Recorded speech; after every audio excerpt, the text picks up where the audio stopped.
का 15 साल पुराने पेट्रोल और 10 साल पुराने डीजल वाहनों पर बैन है।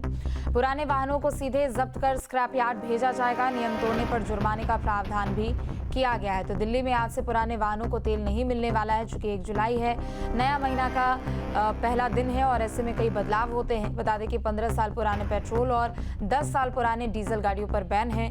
पुराने वाहनों को सीधे जब्त कर स्क्रैप यार्ड में भेजा जाएगा और नियम तोड़ने पर पकड़े जाने पर जुर्माने का भी प्रावधान है।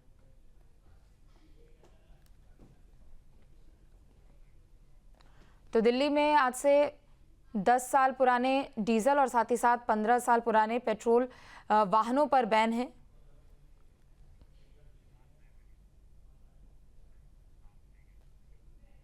महाराजगंज में बाढ़ की स्थिति से निपटने के लिए प्रशासन अलर्ट है। बाढ़ आपदा प्रबंधन पानी के बहाव की मॉनिटरिंग कर रहा है।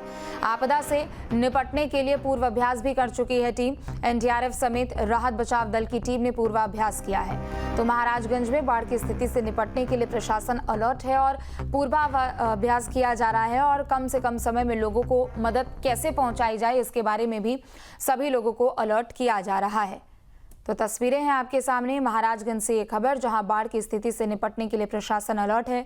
चूंकि मानसून पूरे तरीके से एक्टिव हो चुका है और उत्तर प्रदेश की खास तौर पर बात करें तो यहां निचले इलाकों में बाढ़ जैसी स्थिति हर साल देखने को मिलती है। चूंकि कई नदियां खतरे के निशान के ऊपर तुरंत हल्की से ही बारिश में हो जाती हैं और अभी मानसून एक्टिव है।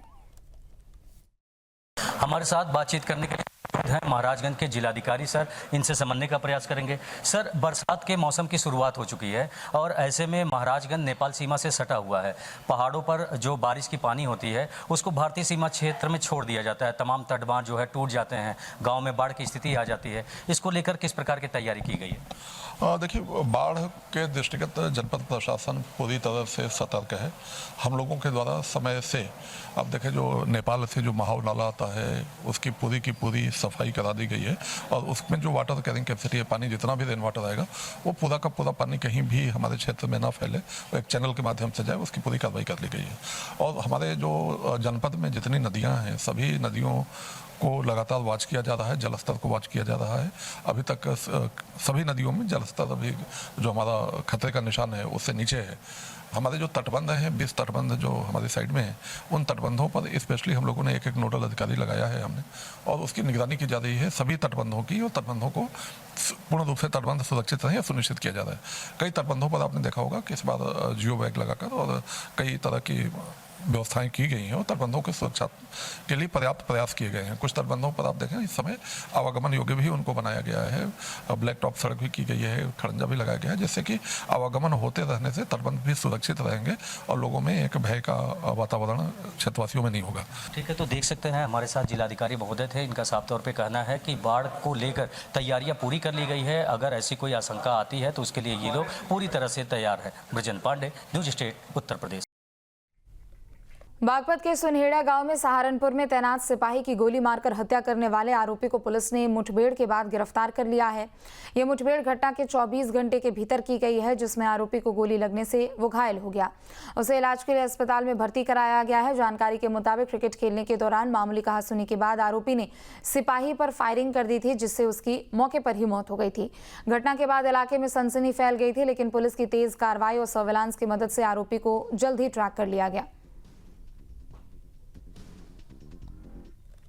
हत्या के मामले में 24 घंटे के अंदर पुलिस ने आरोपी को मुठभेड़ के दौरान गिरफ्तार कर लिया है। दरअसल आपको बता दें, खेकड़ा थाना क्षेत्र का मामला है, जहां सहारनपुर में तैनात अजय अपने गांव में सुनहरा गांव में पहुंचता है और वहां सुनहरा गांव में उसी का एक साथी मोहित, जो कि सरकारी अध्यापक भी सहारनपुर में वो भी तैनात है, उसने आकर उसके कल सीने में गोली मार दी थी, जिसको लेकर 24 घंटे के अंदर पुलिस ने मुकदमा दर्ज कर और जो मोहित है उसकी तलाश कर रही थी। वहीं उसको जंगल में छुपने की पुलिस को जानकारी मिलती है, जिसमें पुलिस उसको घेराबंदी कर सरेंडर होने की बात कहती है। वो पुलिस पार्टी पर फायर कर देता है, जिसमें जवाबी पुलिस करते हुए उसके पैर में गोली लगी है। वो घायल है, उसको जिला अस्पताल भेजा है, जहाँ उसका उपचार चल रहा है।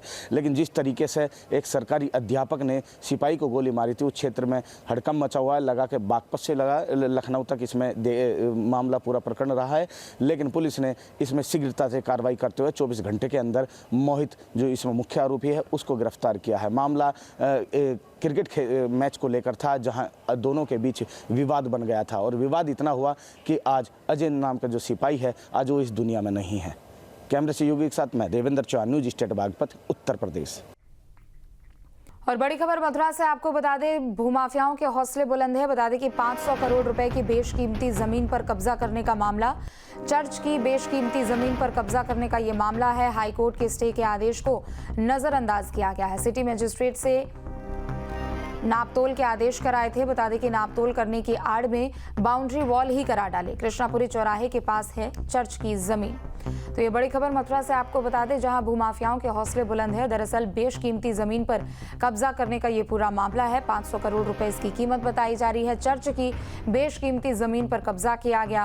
हाईकोर्ट के स्टे के आदेश को भी नजरअंदाज किया गया है और सिटी मजिस्ट्रेट से पहले तो नापतोल कराए गए थे और नापतोल करने की आड़ में वहां प्लॉटिंग शुरू कर दी गई, बाउंड्री वॉल का काम शुरू कर दिया गया। कृष्णापुरी चौराहे के पास है 500 करोड़ के चर्च की जमीन। तो वहीं लखनऊ में प्रदेश में संचारी रोग अभियान की शुरुआत हुई है। डिप्टी सीएम ब्रजेश पाठक ने फील्ड में दस्तक दी, घर घर जाकर लोगों को जागरूक किया। घर घर दस्तक अभियान का शुभारंभ हुआ है। 13 विभागों के समन्वय से ये अभियान चलने वाला है। 31 जुलाई तक संचारी रोग नियंत्रण कार्यक्रम चलेगा और साल में 3 बार ये अभियान चलाया जाता है। तो संचारी रोग नियंत्रण को लेकर घर घर दस्तक अभियान, जिसकी शुरुआत डिप्टी सीएम ब्रजेश पाठक ने की है। उन्होंने बताया कि साल में 3 बार इस अभियान को चलाया जाता है और लोगों को जागरूक करने का भी काम किया जाता है। 31 जुलाई तक ये अभियान इस बार चलने वाला है। तो 13 विभागों के समन्वय से अभियान चलेगा। बता दें कि साल में 3 बार अभियान चलाया जाता है। ब्रजेश पाठक खुद इसमें दस्तक देते हुए नजर आए। घर घर जाकर लोगों को जागरूक भी किया जा रहा है।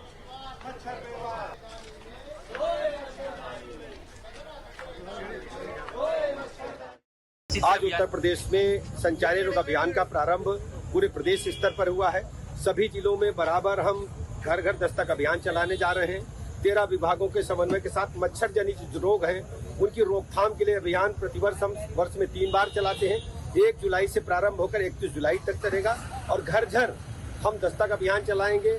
घर में जो गंदा पानी, साफ पानी भरा हुआ है, कूलर में, पुराने खिलौनों में, एसी के नीचे, फ्रिज के नीचे या नालों में, नाली में, कहीं भी साफ सफाई का ध्यान रखें और संचारी रोग अभियान को धरातल पर सफल बनाकर मच्छर जनित रोगों पर पूरी तरह से रोकथाम करने के लिए सरकार पूरी तरह से घर घर जाने का दस्तक अभियान चलाने का आज प्रारंभ कर रही है। ऐसे अवसर पर जहां भक्ति है हर शब्द में, कथाओं में छुपे हैं दिव्य रहस्य और ज्योतिष देता है जीवन को दिशा। धर्म से जुड़ी हर बातों को जानने के लिए हमारे चैनल स्तुति को सब्सक्राइब करें। चैनल पर जाने के लिए इस लिंक पर क्लिक करें।